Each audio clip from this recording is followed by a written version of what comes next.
Hello, everybody. Welcome into Perspectives. I'm Sam Jones. I'll be your host for today's get-together, as I have been for the last 15 years. It's been a while. Our first guest today is Steve Robinson, the chairman of the board of directors of the Claremore Museum of History. Welcome, buddy. Thank you. It's a Good to pleasure have to be you here. Yes, we're thrilled to be here. I want to, before we jump into this, and you were telling me some things before we went on, and before we get into that, I have to admit, I didn't know that there's a building. Indeed. Tell us a little bit about the museum. Indeed. We like to think of ourselves as the little gem of Claremore, Oklahoma. A lot of people don't realize, because we have so many fabulous museums in Claremore with Will Rogers Memorial, the J.M. Davis, and even here at the college having the Oklahoma Military Academy Museum. A lot of times we get overlooked. But the Claremore Museum of History has been in existence now 10 years. We just celebrated our anniversary. The city of Claremore has given us the old Will Rogers Library, and we've taken that library and gutted it out, left the original architecture, but we have now been able to successfully incorporate a lot of the lives of famous Claremore citizens that a lot of people don't even know grew up and lived in Claremore. Examples. For a city of our size to realize that we've had an astronaut that went to the moon, Stuart Roosa. We have Patti Page, who was the female best-selling vocalist in the 50s. In fact, Sing and Rage. won over, in today's equivalent, she won 9 Female Artist of the Year Grammy Awards. Wow. Back then it was called the Cashbox Award. But 9 out of 10 years she won that. We've got Lynn Riggs, who of course wrote Green Grow the Lilacs, that Rodgers and Hammerstein based the movie Oklahoma and our state song off of.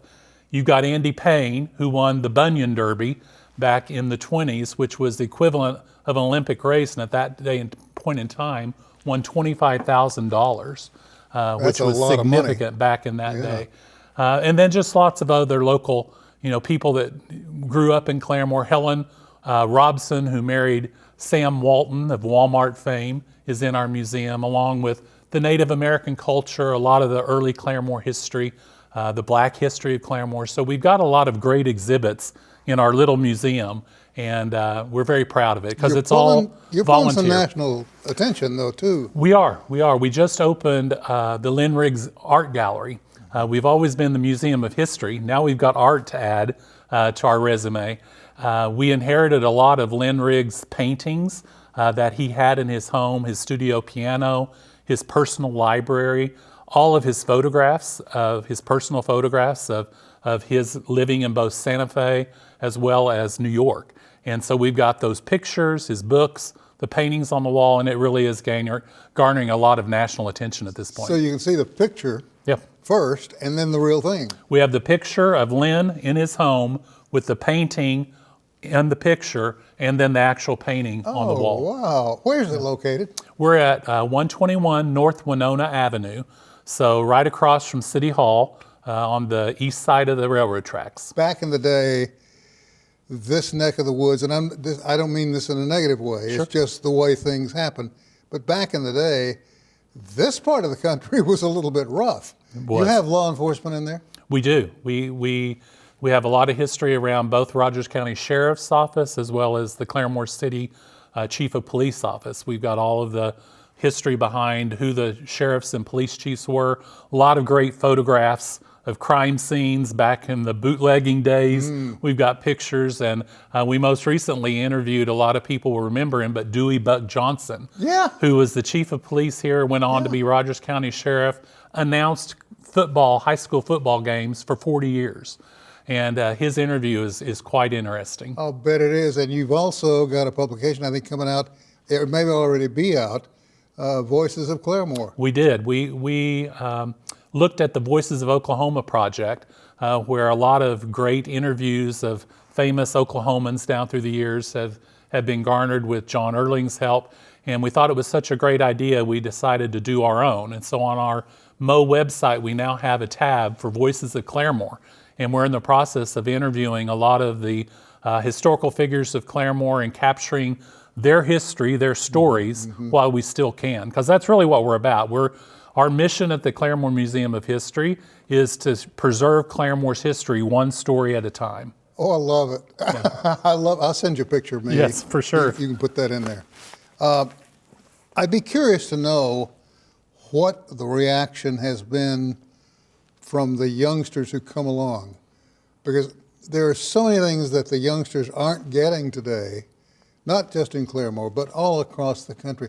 They don't teach cursive writing anymore. Mm-hmm. So there's a generation out there coming on that can't read it. I know. But they've got computers. Yeah. Block letters. Bam. They don't need it. Yeah. Well, how are they reacting to the museum when they come in? What do you see from them? It's the school children of Claremore, Rogers County are our most important visitors. We are getting ready to sponsor, every January we have a RUSA Space Day. And we do that on the anniversary of Apollo 14 going to the moon. And Stuart Rusa, who piloted that mission, to see the students from Rusa Elementary take a field trip and come to our museum, they walk in and they realize one of 14 people in the entire world throughout all of history that's gone to the moon grew up in Claremore Public School System. You see the lights go on in their brain that says, I can be an astronaut. Mm-hmm. Or they come and they see Lynn Riggs, they see the Surrey with the fringe on top for the movie Oklahoma, and they're like, I can write stories. And so seeing that creativity and that inspiration in the school children of Oklahoma is really what gives us our purpose. I'll tell you something funny. Just the other night, my wife and I were out for a drive, and Judy Garland mm-hmm. popped up on the radio singing Surrey with a Fringe on top. Mm-hmm. And my thoughts immediately went to Claremore, mm-hmm. the connection there. I think that's really interesting that the way my thought process has worked. Sure. So surely, you know, so many people in Claremore, they're familiar with the name Lynn Riggs because they drive down Lynn Riggs Boulevard every day. Mm-hmm. But it's amazing how many people come into our museum that don't realize that he wrote the play, Green Grow the Lilacs, that became the movie, that became the state song. They don't put all of that together. So that's a piece of the education that we're all about, is trying to make sure people understand Lynn Riggs isn't just a street. He's, as we like to say, without Lynn Riggs, there would be no Oklahoma. Which is true. The song would not exist. State song would not be there without Lynn Riggs. Amazing story. Yeah. Back in the day, before you came along, before I came along, Oklahoma, the way homes were built, they didn't set out to build a home and say, we're going to build this home on 5 acres, mm-hmm. but they did. Or they built it on 10 acres, or whatever. They ended up with more lawns, if you will, than we are used to or accustomed to today. Mm-hmm. When you started to put this together, some of the pictures you acquired of homes back in those time frames, were you surprised at what you saw? I was. Claremore we have a whole series of photographs around historical homes in Claremore. A lot of them have been torn down, sadly, but it was amazing the prosperity in Claremore in the pre-statehood days, Indian mm-hmm. Territory days, with both railroads coming through Claremore. At one point in time, people of the day thought Claremore might be the state capital for Oklahoma mm-hmm. because of all the traffic that the railroads were bringing. When you consider our main street, we used to have an opera house that was 3 stories tall. Really? We had an athletic association that back in 1900, the 3rd floor was a bowling alley.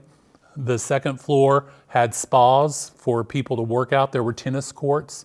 The Main Street Claremore, a lot of it that's gone, really housed unbelievable, for that day and time, attractions. And even, a lot of people remember Radium Water and Radium Town.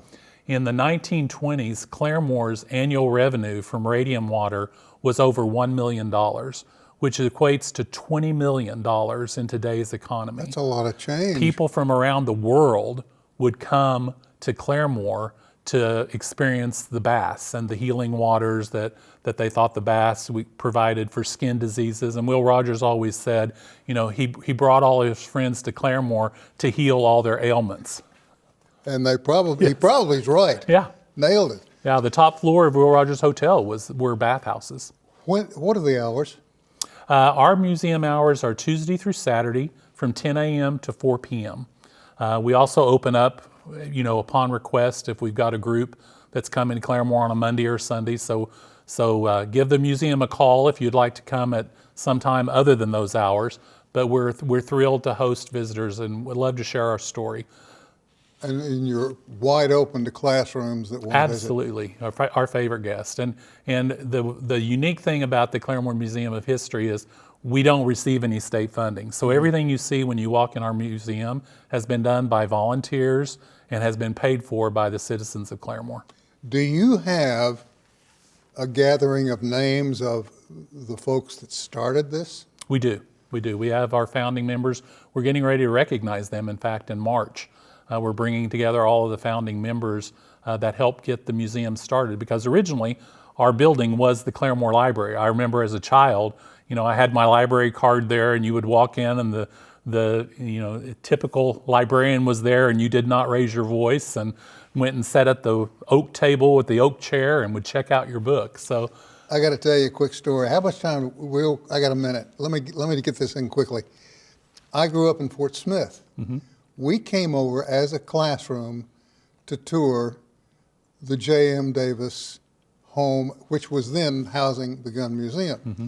And I was a heathen. I mean, a stark, raving, crazy kid from the first grade. And so when the class went in, I went around the side of the house, Mm-hmm. found the railroad crossings, and climbed up on a boxcar. And I was having a great time till I got caught. But that's my claim to fame and my first touch of Claremore. Mm-hmm. And when I got caught by a teacher from another school who said, "Come down," very gently. Yeah. I said, "Okay." Didn't get a spanking, Good. and it all worked out. Listen, thank you for coming by. Our pleasure to be here. Will you come back? For sure. Be And happy I'll to. send you a picture of me. Sounds great. All right, Thank my you for man. having me. We're going to take a short break. We'll be back with more right after this.